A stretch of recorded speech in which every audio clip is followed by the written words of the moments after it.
Friends, இன்றைக்கி நம்ம பார்க்க போகிற ரெசிபி என்னென்னு பார்த்தீங்கன்னா, ஒரு தொகையல் ரெசிபி தான்.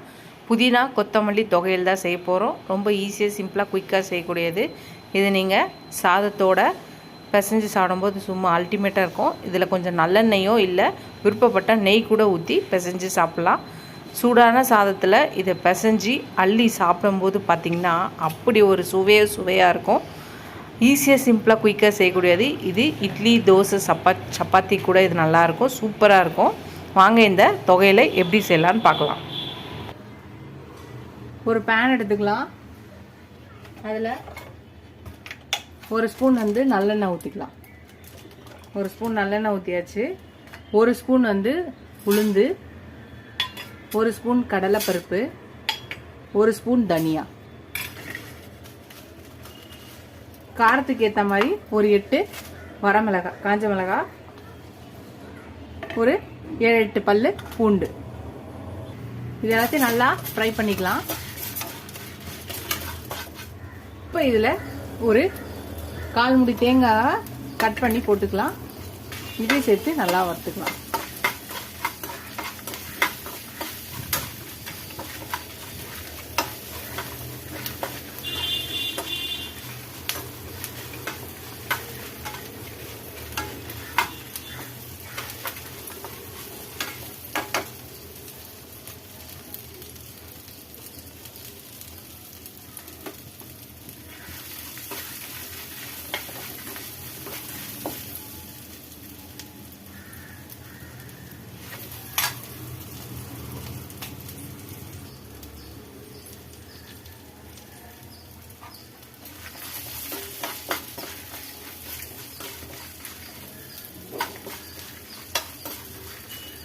இது வதங்கிடுச்சு.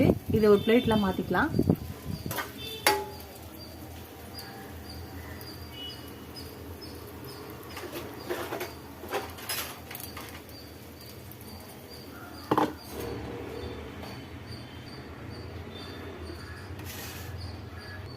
மறுபடியும் பேன் வச்சுக்கலாம். திருப்பியும் ஒரு ஸ்பூன் எண்ணெய் ஊத்திட்டு ஒரு கை புதினா கட்டு, கொத்தமல்லி, புதினா ரெண்டுத்தையும் போட்டுக்கலாம். இதையும் இப்போ நல்லா வதக்கிக்கலாம்.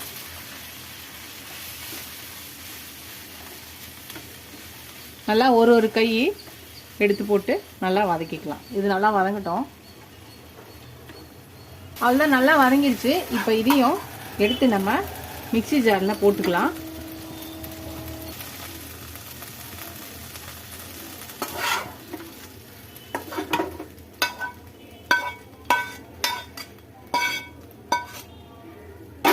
இது ஆறினோடனே இதை நம்ம அரைச்சிக்கலாம்.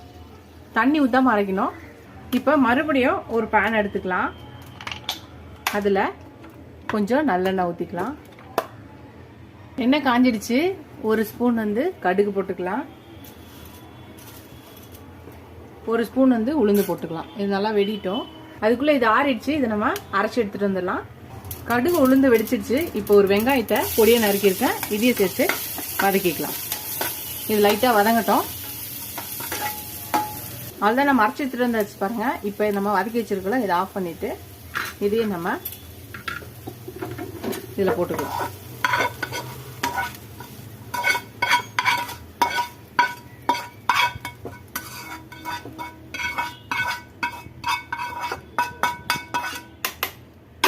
அதுதான் இதையும் நம்ம இப்போ அரைச்சி எடுத்துட்டு வந்துடலாம். இதுக்கு தேவையான உப்பு போட்டுக்கலாம். இப்போ இதை அரைச்சி எடுத்துட்டு வரலாம். தண்ணி ஊற்றாம அரைச்சி எடுத்துட்டு வரலாம். அதுதான் அரைச்சாச்சு பாருங்க. நான் புளி சொல்ல மறந்துட்டேன். நான் போட்டு அரைச்சிட்டேன். நல்லா இந்த மாதிரி திக்காக கட்டியாக அரைக்கணும். தண்ணி ஊற்றாம அரைக்கணும். அதுதான் நம்ம சூடான சுடு சாதத்தில் இந்த துவையில போட்டு நல்லா பிசைஞ்சு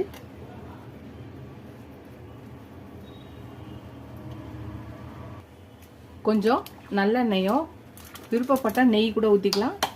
நல்லா பிசைஞ்சு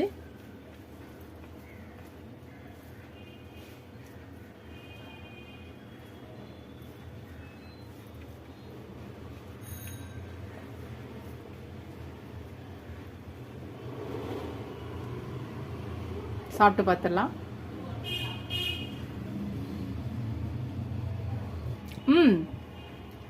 நல்லாவே இருக்குது, சூப்பராக இருக்குது. நீங்களும் இந்த ஒரு டிஃப்ரெண்ட்டான புதினா கொத்தமல்லி தொகையில ட்ரை பண்ணி பாருங்கள். எப்பயும் ஒரே மாதிரி செய்யாமல் இந்த மாதிரி டிஃப்ரெண்ட்டாக செய்யுங்க. இன்னும் அதிகமாக சாப்பிடுவாங்க, கொஞ்சமாக சாப்பிட்ற இடத்துல இன்னும் நிறையவே சாப்பிடுவாங்க. நீங்களும் அந்த ரெசிபியை பார்த்துட்டு ட்ரை பண்ணி பார்த்துட்டு எப்படி இருக்குன்னு சொல்லுங்கள். ஃபஸ்ட் டைம் என் சேனலை பார்க்கணும், சப்ஸ்கிரைப் பண்ணிட்டு பாருங்கள். ஃபுல் வீடியோ பாருங்கள். உங்கள் ஃப்ரெண்ட்ஸ்க்கு இந்த சேனலை ஷேர் பண்ணி சப்ஸ்கிரைப் பண்ண சொல்லுங்கள். Keep supporting my channel, keep வாட்சிங் மை ஃபுல் வீடியோஸ். இதுவரை சப்ஸ்கிரைப் பண்ண எல்லா ஃப்ரெண்ட்ஸ்க்கு ரொம்ப ரொம்ப தேங்க்ஸ். இதோட அடுத்த வீடியோவில் அடுத்த ரெசிபியில் பார்க்கலாம். எனக்கு என் சேனலுக்கு சப்போர்ட் பண்ணிங்கன்னு நினைக்கிறேன். டாடா பாபா ஃப்ரெண்ட்ஸ்.